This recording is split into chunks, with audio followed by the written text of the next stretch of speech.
kayo kung paano ba tayo mag-hide or magtago ng mga apps sa cellphone natin.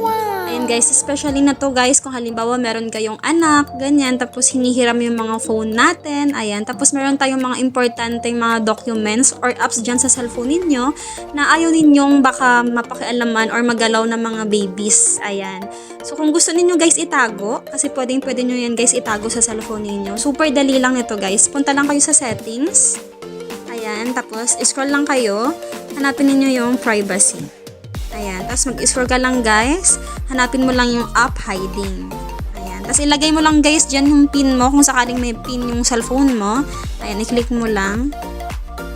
So dito ka na guys mapupunta. So magsisilabasan na dito guys yung mga apps sa phone mo. Ayan, tapos i-click mo lang yon para matago na siya.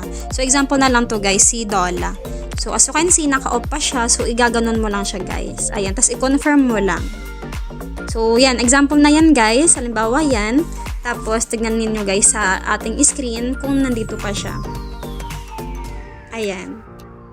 So, as you can see, guys, wala nang Dola dito sa mga apps sa phone ko. So, ganun lang, guys, kadali magtago ng mga apps sa cellphone natin.